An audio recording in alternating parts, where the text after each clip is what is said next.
नमस्कार मंडळी, तुम्हा सगळ्यांचं पुन्हा एकदा माझ्या नवीन व्हिडिओमध्ये खूप खूप मनापासून स्वागत. तर तुम्ही थंबनेल बघितलं हो, अगदी बरोबर आहे. आज आपण केळाची पुरणपोळी बनवतोय. खायला म्हणाल तर अगदी भन्नाट चवीची होते आणि करायला म्हणाल तर अगदी सोपी साधी पद्धत आहे. पुरणपोळी तर तुम्ही आत्ता बघितलीच. अगदी टम्म फुगलेल्या इथे पुरणपोळ्या सगळ्या बनवून तयार आहेत. शिवाय सारण म्हणाल तर सारण अगदी काठापर्यंत ठासून भरलेलं आहे, त्यामुळे नक्कीच चवीला त्या उत्तम लागतात. तर आता इथे एक तोडूनसुद्धा दाखवते मी. बघू शकता, शेवटपर्यंत सारण भरलेलं आहे. अगदी तुमच्या मनाला जेव्हा पण वाटेल गोडाची काहीतरी खावं किंवा पुरणपोळी जरी सणासुदीच्या वेळी किंवा नैवेद्यासाठी वगैरे जरी बनवायची असेल तरीसुद्धा तुम्ही अगदी झटपट होणारी ही केळीची पुरणपोळी नक्कीच बनवू शकता. कधी तुम्ही केळी बाजारातून विकत आणली तर नक्कीच हा पदार्थ बनवल्याशिवाय राहणार नाही, याची मला गॅरंटी आहे. चला रेसिपीला सुरुवात करूयात. तर आता इथे बघा 2 कप मी गव्हाचं पीठ घेतलं आहे आणि चवीनुसार मीठ घालून त्याच्यामध्ये थोडीशी हळद घातली आहे चिमूटभर. आणि आपल्याला हे पीठ थोडं थोडं पाणी घालून आपण चपातीचं पीठ जसं मळून घेतो किंवा पुरणपोळीचं अगदी पातळ छान असं मऊ लुसलुशीत पीठ मळून घेतो, त्या पद्धतीनं बघा आपल्याला इथे छान मर्दून पीठ मळून घ्यायचं आहे. हळद याच्यासाठी घालायची की आपल्या पुरणपोळीलासुद्धा बघा दिसताना छान असा कलरसुद्धा दिसतो आणि तितकीशी बघितल्या सुंदरसुद्धा दिसते आणि खावीशीसुद्धा वाटते. अगदी पिवळी धमक छान अशी पोळी तयार होते, त्यासाठी हळद घातली चिमूटभर. इथे पीठ छान मर्दूनच घ्यायचं आहे बघा, व्हिडिओत दाखवल्याप्रमाणे. या पद्धतीनं पीठ छान मर्दून मळून घेतलं की आपल्या पुरणपोळीसुद्धा तितकी छान मऊसूत तयार होते. आता एक पॅन ठेवलेला आहे, आपल्याला पुढची तयारी करायची आहे बघा. त्याच्यामध्ये 1 चमचा तूप घातलं आहे मी. तूप छान वितळलं की त्याच्यामध्ये मी इथे बघा अर्धा कप बारीक रवा घेतलेला आहे. अगदी जो 0 नंबरचा रवा असतो ना, तोच घ्यायचा आहे. जर तुमच्याकडे मोठा रवा असेल तर तो तुम्ही एक वेळा मिक्सरला फिरवून घ्या आणि शक्यतो करून इथे बारीकच रवा वापरा, मोठा रवा वापरू नका. इथे रवा एका साईडला भाजतोय, लो फ्लेमवरती आपल्याला तो ठेवून द्यायचा आहे. तो भाजतोय तोपर्यंत आपण पुढची तयारी करून घेऊया. इथे आता केळी बघा, 3 केळी मी घेतली आहे. तुम्हाला इथे जितकी बनवायची आहे पुरणपोळी त्या क्वांटिटीनुसार तुम्ही इथे कमी जास्त सगळं प्रमाण करू शकता. इथे 3 केळी घेतलेली आहे आणि ही 3 केळी बघा सालं काढून घेतली आहेत आणि छान या पद्धतीने मिक्सरच्या भांड्यामध्ये घालून कट करून घ्यायचे आहेत आणि या केळीची आपल्याला छान अशी पेस्ट बनवून घ्यायची आहे. इकडे आपला रवा भाजायला ठेवला आहे. छान असा रवा एका साईडला भाजतोय. आता तोपर्यंत इथे बघू शकता आपलं केळीसुद्धा छान मिक्सरमधून वाटून घेतलेली आहे, पाणी न घालता वाटून घेतली आहे. इकडे एका साईडला रवासुद्धा छान भाजून झालेला आहे. मध्ये मध्ये मी हलवत होते, भाजत होते.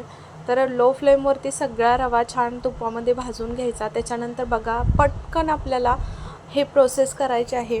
जेव्हा रवा भाजून होतो तेव्हाच आपल्याला हे पटकन केळी वाटून घ्यायची आहे आणि केळी आपल्याला पटकन ह्याच्यामध्ये घालून घ्यायची आहे, वाटलेली बारीक मिश्रण केलेलं ते. कारण केळी कशी पटकन घातली की छान अशी पांढरी राहते आणि थोडंसं लेट झाला की केळी ती काळी पडते. त्यासाठी बघा हे मिश्रण पटकन घालून घेतलं, छान ते मिक्स करून घेतलं आणि रव्यामध्ये रवासुद्धा बघू शकता छान फुलला गेलेला आहे त्याच्यामुळे.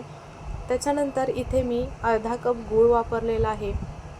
तो गूळसुद्धा इथे खिसून घेतलेला होता बघा. खडे असतील तर ते घेऊ नका, जास्त करून तुम्ही असं ठेचून वगैरे घेतला म्हणजे बारीक करून तरी चालेल, पण खडे थोडेसे विरघळायला टाईम लागतो, तर त्यासाठी बघा वितळण्यासाठी टाईम लागतो. तर इथे आता बघू शकता छान असं आपण जेव्हा गूळ घातला तेव्हा मिश्रण अगदी पातळ झालं. त्याच्यानंतर जसजसं तुम्ही म्हणजे मिक्स करत जाईल तसतसं ते मिश्रण अगदी छान पुरणासारखं बघा घट्ट होऊन जातं. इथे आता मिश्रण अगदी परफेक्ट आपलं तयार झालेलं आहे. पॅनसुद्धा सोडायला लागलेला आहे. त्याच्यानंतर त्याच्यामध्ये मी एक वेलची पावडर घातली 1 चमचा आणि इथे गॅस बंद करून दिला आहे मिक्स करून. आता हे सगळं मिश्रण आपल्याला एका ताटामध्ये काढून घ्यायचं आहे थंड होण्यासाठी. इथे तुम्ही बघू शकता छान असं एका ताटामध्ये काढून घ्यायचं आणि छान पसरवून द्यायचं, म्हणजे पटकन आपलं हे मिश्रण थंड होतं.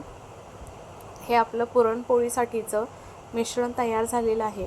थंडसुद्धा झालेलं आहे. थोडंसं हाताला तूप किंवा तेल तुम्ही लावून घेऊ शकता, कारण हे मिश्रण कसं चिकट असतं ना, तर थंड झाल्यावरच आपल्याला हे छान असं या पद्धतीनं मर्दून घेता येतं. त्याच्या पहिला हात घातला तर ते गरमसुद्धा असतं आणि हाताला खूप सारं चिकटतं, रवा आणि गूळ असल्यामुळे चिकटून जातो. तर त्यासाठी थंड करूनच आपल्याला छान मळून घ्यायचं आहे, मर्दून जशी कणिक मळली त्या पद्धतीनं मर्दून घ्यायचं, म्हणजे आपलं हे पुरणसुद्धा तितकंसं सॉफ्ट होतं. आता इथे बघू शकता आपण गोळे बनवून घेतो आहे. तर एवढ्या मिश्रणामध्ये बघा मी 4 ते 5 गोळे बनवून घेतलेले आहेत. तुम्हाला जसं हवं तसं तुम्ही कमी जास्त, म्हणजे पोळीचा आकार जसा तुम्ही ठेवणार आहे त्यावरती तुमचं सारण किती भरायचं ते अवलंबून आहे. तर इथे मोठ्याच मी चपातीच्या आकाराच्या पोळ्या लाटते, तर त्यासाठी बघा गोळे अगदी समान घेतलेले आहेत. तर इथे तुम्ही आता बघितलं आपली कणिकसुद्धा रेडी आहे. तर कणिक बघा भिजायला ठेवली होती. इथे कणिकसुद्धा मऊ छान अशी भिजलेली आहे. या पद्धतीनं आपण पुरणाचा कसा उंडा करून घेतो त्या पद्धतीने इथे बघा उंडा करून घ्यायचा आहे. इथे बघू शकता आता आपण खाली पीठ लावलेलं आहे. पारी लाटून घेतली, पारी बनवून घेतली आहे, त्याला पीठ लावलं आहे बघा आणि छान हातावरती तो सुद्धा गोळा जो आपण पुरणाचा बनवून घेतला होता तो सुद्धा त्याच्यामध्ये भरलेला आहे. आणि या पद्धतीनं त्याचं वरचं जे नाक असतं ते बंद करून घ्यायचं, दुमडून घ्यायचं आतल्या साईडला. सेम आपण जशी डाळीची पुरणपोळी बनवतो त्या पद्धतीनंच सगळी प्रोसेस करायची आहे. फक्त हलक्या हाताने लाटायचं, म्हणजे छान अगदी बघू शकता कुठेही पुरण बाहेर येत नाही. आणि हे पुरण जे आहे ते अगदी शेवटपर्यंत काठापर्यंत छान भरलंसुद्धा गेलेलं आहे. बघू शकता कुठेही फुटत नाही पुरणपोळी किंवा पसरलंसुद्धा जातं छान. हलक्या हाताने दाबून हलक्या हाताने छान लाटून घेतली की मस्त पुरणपोळी इथे आता बघू शकता तव्यावरती शेकायला घातलेली आहे. तवासुद्धा छान गरम झाला होता. त्याच्यानंतर पुरणपोळीसुद्धा छान डाग पडेपर्यंत मस्त भाजून घ्यायची. इथे बघू शकता टम्म फुगलेली आपली ही केळ्यापासूनची पुरणपोळी तयार आहे. कधीही तुम्ही तुमच्या मनात येईल तेव्हा पूजेसाठी, नैवेद्यासाठी किंवा अगदी सणासुदीच्या वेळीसुद्धा तुम्हाला जर पुरणपोळी बनवायची नसेल तर नक्कीच ही पोळी बनवू शकता. खूपच चवीला भन्नाट लागते. आता इथे आपण दुसरीसुद्धा सेम त्या पद्धतीनं बनवून घेऊया. उंडा बनवून घेतला बघा, पुरण भरलेला आहे, उंडा बनवून घेतला, नाक बंद करून छान लाटून घ्यायची. अगदी सेम त्या पद्धतीनंच हलक्या हातानं आपल्याला लाटून घ्यायची आहे. इथे बघू शकता कुठेसुद्धा आपलं पुरण बाहेर येत नाही. शेवटपर्यंत मस्त अगदी पुरण पसरलं जातं. तोपर्यंत मला तुम्ही सांगा आपल्या चॅनलला सबस्क्राईब केलं की नाही. आपले व्हिडिओज आवडत असतील, रेसिपीज आवडत असतील तर नक्की आपल्या चॅनलला सबस्क्राईब करून घ्या. आणि आपल्या व्हिडिओलासुद्धा थोडा जरी व्हिडिओ आवडला असेल तर नक्की आपल्या व्हिडिओला लाईक करा.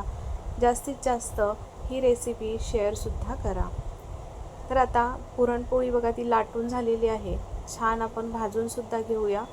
तव्यावरती घातलेली आहे. अगदी हलक्या हाताने आपल्याला पुरणपोळी पलटी करतो त्या पद्धतीने ही सुद्धा पोळी पलटी करून घ्यायची आहे. तेल लावून छान आपण अगदी डाग पडेपर्यंत भाजून घेऊया.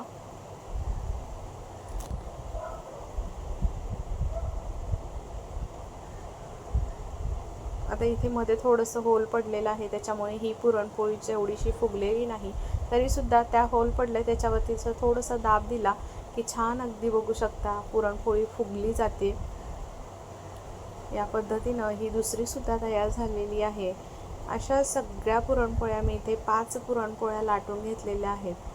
बघू शकता कलरसुद्धा किती छान आलेला आहे. आपण त्याच्यामध्ये हळद घातली थोडीशी, त्यामुळे कलरसुद्धा तितकाच सुंदर दिसतोय आणि दिसायलासुद्धा मऊसूत छान अगदी पुरणपोळ्या इथे तयार झालेल्या आहेत. तर तुम्हाला ही रेसिपी कशी वाटली? अगदी पटकन होणारी रेसिपी आहे. मुलांनासुद्धा कधी असं, माझा यश तर नेहमी त्याला पुरणपोळी आवडते, मागत असतो खायला, पण ते सुद्धा करण्यापेक्षा कधी तुम्ही अशी केळी आपल्या घरी असते तर वेस्ट होऊन जाण्यापेक्षा, कधी आपण खाऊन कंटाळा येतो तर त्या वेस्ट होऊन जाण्यापेक्षा नक्की तुम्ही या पद्धतीनं पुरणपोळी ही बनवून खाऊ शकता. अगदी झटपट तयार होते, जास्तीची काही झंझट नाही. तर तुम्हाला ही रेसिपी कशी वाटली? अगदी तोडूनसुद्धा दाखवली बघा. पुरण अगदी शेवटपर्यंत ठासून भरलेलं आहे. व्हिडिओ थोडा जरी आवडला असेल तर नक्की लाईक करा आणि रेसिपी तुमच्या मित्र, मैत्रिणी, परिवारांमध्ये जास्तीत जास्त शेअरसुद्धा करा. कोणी आपल्या चॅनलवरती अजून नवीन असेल, सबस्क्राईब केलं नसेल तर नक्की सबस्क्राईब करून त्याच्या पुढील बेल घंटी वाजवा, म्हणजे माझे छान छान व्हिडिओ तुम्हाला रोज पाहायला भेटतील आणि त्याचं नोटिफिकेशन सगळ्यात पहिल्यांदा तुमच्यापर्यंत येईल. आशा करते आजची रेसिपी आवडली असेल तर नक्की एक छानशी कमेंट करून मला सांगा. चला उद्या पुन्हा भेटू अशा छान रेसिपीसोबत. तोपर्यंत बाय बाय.